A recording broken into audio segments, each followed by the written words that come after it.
Breaking news, 2 British Bayesian crew members are under investigation in addition to the New Zealand captain. Many questions remain. Was it a water spout or was it a downdraft? Did this £30 million super yacht sink in 60 seconds or in 16 minutes or even longer?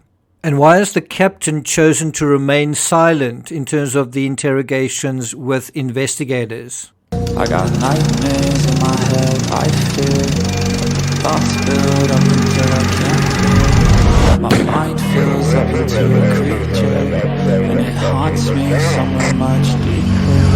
I got nightmares in my head, thoughts build up until I can't. Hello and welcome to True Crime Rocket Science, the most authentic voice in true crime.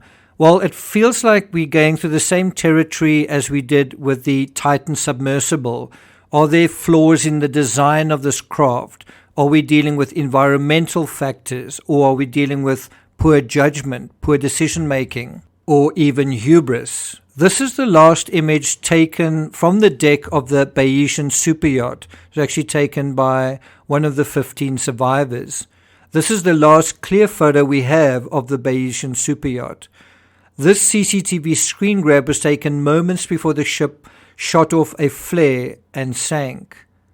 Some witnesses report that the ship sank in 60 seconds, while others suggested it took 16 minutes. The manufacturer said the ship was unsinkable. Where have we heard that before? There are also conflicting accounts of the weather. Was it a water spout, in other words, a kind of tornado over water? Or was it a sudden downdraft or just a severe thunderstorm? So lots of contradictory remarks. In this analysis, we want to find out what the reality actually was in the water as opposed to on the ground in terms of the story. Essentially, was it the weather or human error? And if it was human error, who is to blame? Before we get to that, if you haven't subscribed to the channel, please do. As I said, I've covered the Titan submersible tragedy in a lot of detail. I've also written a couple of books on the Everest disaster and also covered other accident versus foul play scenarios, such as most recently Jay Slater. If you find this analysis worthwhile, please like, share, leave a comment. If you find this really worthwhile and you want me to continue, perhaps do a series on that, let me know in the comments. You can also hit the thanks button and let's get started. So in terms of the question, was it the weather or human error? Let's talk about the weather first. I don't think there's any doubt that weather played a role in this tragedy. The question is, how significant a role was the weather? Some are calling it a black swan event, which is a random, virtually unsurvivable extreme nature event. Looking at the extreme weather, and if it was a water spout, which it appears to be, it's what I would class as like a black swan event. So we've got this high impact but low probability event. A black swan event is a random, virtually unsurvivable extreme natural event. But you also heard what he said there, statistically rare. And that is kind of what I've got a problem with that here. Are we dealing with that here? Even if the weather is the culprit, modern weather tracking technology ought to have provided fair warning. But let's dig into the details a little deeper. According to the Times, quote, meteorology experts said that the weather conditions in the run-up to the event were consistent with the formation of a water spout. Okay, so far so good.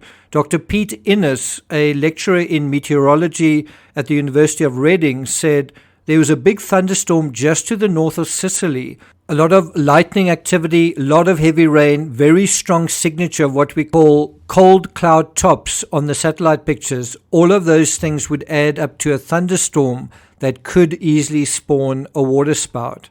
It is almost impossible to know exactly where they will form, meaning the crew would have no warning the ship was about to be battered. Innes adds, as with tornado warnings, you can say there's a probability that they could happen 24 hours in advance. You can say over that particular area of sea, there's an increased likelihood. But until one actually forms, you can't say where it will be or how strong it is. And even then, they typically only last for a couple of minutes, so there's no real warning. Now, the problem with the water spout scenario is that it presents a very brief encounter with strong lateral winds, and given the size of the yacht, that wouldn't necessarily push the ship on its side. Also, the CCTV footage doesn't seem to show, certainly not clearly, a water spout. Also, the prosecutor investigating the case has already said that they believe the incident was caused by a downdraft, not a water spout, and you would think he would be in the best position to come to that conclusion. So the TCRS assessment is that I'm inclined to agree, certainly at this point, with the latter preliminary finding of a downdraft. And that brings us to B, human error. There were 7 fatalities, but there were also more than twice as many survivors, 15 survivors.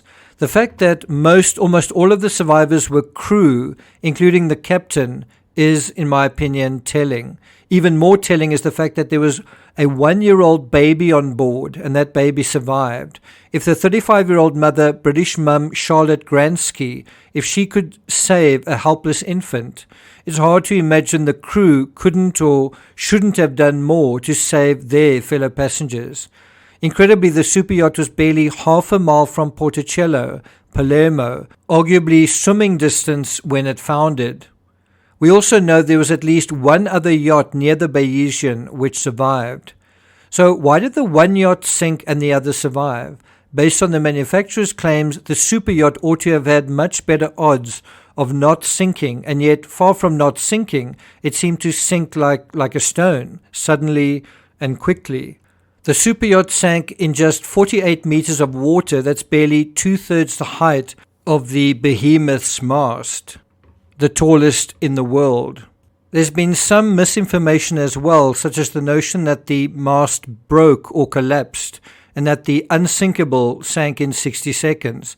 But the mast was found intact underwater by divers, and investigators have said the craft took around 16 minutes to disappear, not seconds. Another serious problem that suggests human error is an important factor here is that divers found the keel partially retracted. In bad weather scenarios, a fully extended keel can prevent yachts from losing stability and help keep them upright.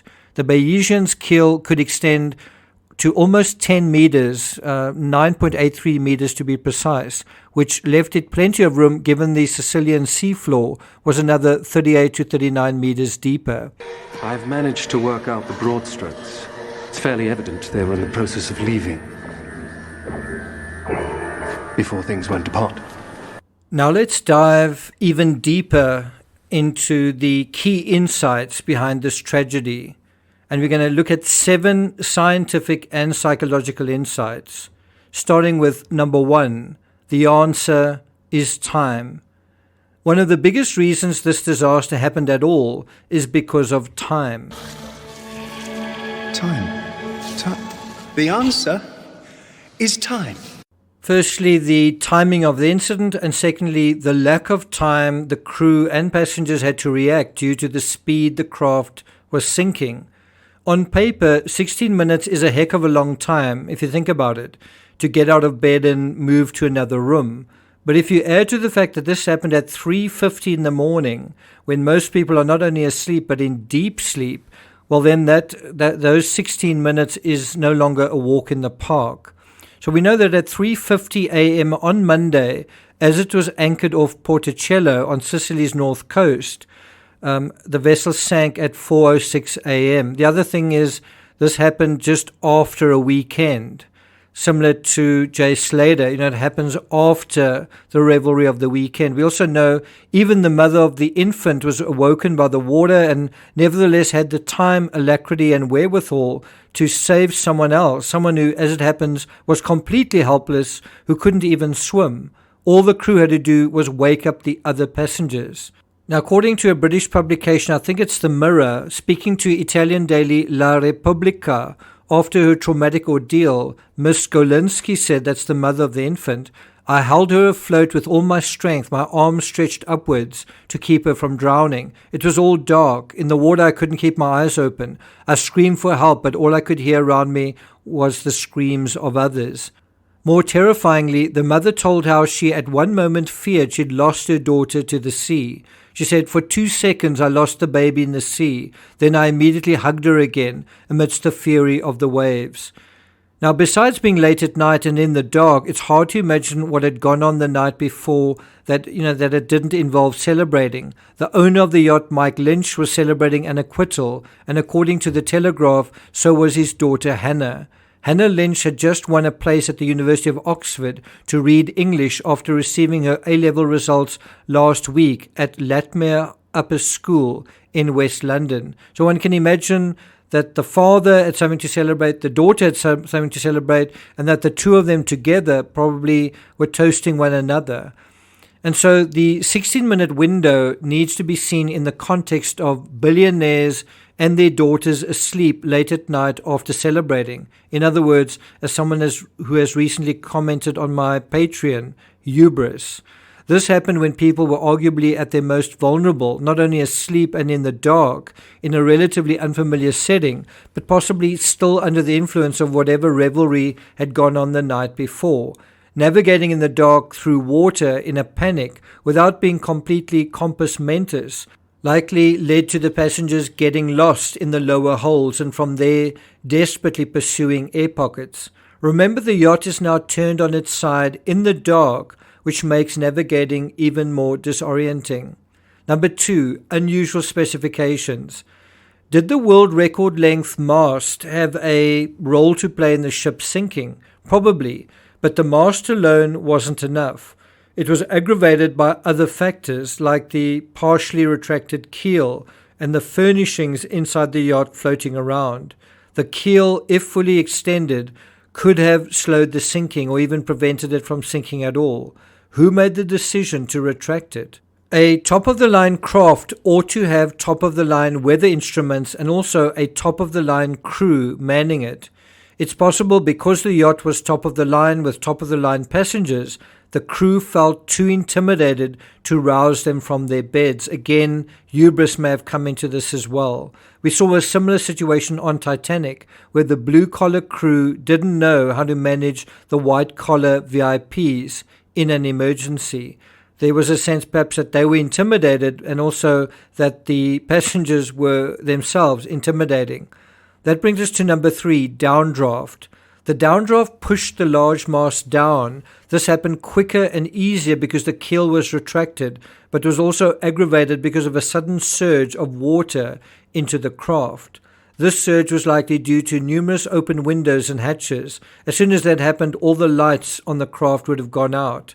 And now it's really difficult to move around in the dark in an environment that is now on its side. And that does raise the question, why were these hatches open at night? We know that the temperature of the ocean water was very warm, unusually warm. All the crew needed to do, though, was close these windows as a precaution. Again, because of the specifications, because it was such a large craft, likely there were a lot of windows and hatches and just not enough time to close them. Number 4, 15 survivors, 7 fatalities. How come most of the crew, including the captain, survived? The fact that 2/3 of those on board survived and that the victims were mostly found huddled in the same place, inside the yacht, suggests that lack of communication and cooperation was a factor. Remember we spoke about, am I my brother's keeper? Well, in the setting of a yacht, well, yes, the crew and especially the captain should be. It's the same as the setting of a movie set. You should be your brother's keeper in terms of safety and safety protocols. Again, it's interesting that only one crew member died, and that was the chef. Was he under the influence? What time did he go to sleep? Why weren't his crewmates looking out for him? Number 5, why did another craft nearby survive the storm unscathed? This is a fortunate example of in situ intertextuality. In order to understand what went wrong on the Bayesian superyacht, we really want to know what happened on the other vessel. What did they do right? Were they aware of the storm? Did they take precautions? Were they sleeping? What were the captain's orders on that craft? Number 6, weather or human error? In this case, it's clearly a bit of both, but likely more human error. And also human error in terms of dealing with the design idiosyncrasies of the vessel. The fact that 7 people died, not just 1 or 2, including an apparently fit and healthy teenager, while a baby was able to be rescued, I think shows human error beyond just the captain. We also know that the crew was fairly diverse, including a New Zealand captain and at least 1 South African, and a chef of, I think, Jamaican descent. And this suggests possibly a lack of solidarity between the crew themselves and passengers, as we saw between the guides and clients of the adventure consultants team on Everest during the 96 Everest disaster. According to the Telegraph, quote, Mr. Constantino, who is, I think, the CEO on the manufacturer's side, he said that the crew should have closed all the doors and portholes and gathered all guests on deck in preparation for an emergency evacuation. Number 7, it was a tragedy that could have been averted. If the crew survived and other ships nearby survived, it makes sense that the crew could have alerted, assisted, and accompanied the passengers. The crew could have done other things too, raised the anchor, turned on the engine, and pointed the bow into the wind. This is where there's a suggestion of hubris, that they thought, well, this ship is unsinkable, this ship is so powerful and extravagant and spectacular and expensive that nothing could happen to it. And so what is the result of this hubris? A kind of psychological laziness. And this is besides apparently failing to simply anticipate the storm or inform the passengers on time. And so you may have the same thing, the same situation we saw on Titanic. But this ship can't sink. She's made of iron, sir. I assure you, she can. So, no, I don't think it's simply bad luck and an accident, although I do think the timing of the storm was very bad luck indeed, and one that exposed the very real human weaknesses on board in terms of the full cohort of crew and passengers. Were sailing protocols followed? It doesn't seem so, and that puts this squarely in the crosshairs of a human error scenario. Now, again, because it's such an extravagant vessel, you can see why there would be a temptation to be lax in terms of safety and that sort of thing. Unintentional, so it's not foul play, but preventable, which opens the door to potential manslaughter charges, especially for the captain. We also know that the investigation has now widened from the captain to include 2 additional members of the crew. Tim Parker-Eaton, the yacht's engineer from Britain, he's now under investigation for his role in the sinking. And then also Matthew Griffith, he's been placed under investigation as well. Cutfield, the 51-year-old captain, a New Zealander, he was placed under investigation on Monday. He's declined to answer questions during his first formal interrogation on Tuesday. So to repeat, the biggest insight here is time. The incident happened at a time when everyone was most vulnerable, late at night and in the dark. Given the status of this investigation and the high-profile nature of the victims, I can't help wondering if Alec Baldwin was shot by the cinematographer instead of the other way round, would that case also have been dismissed? I'm not going to take it further than that. If you found my analysis worthwhile and you'd like me to continue, please do let me know in the comments. Thank you for listening, and I'll see you guys next time.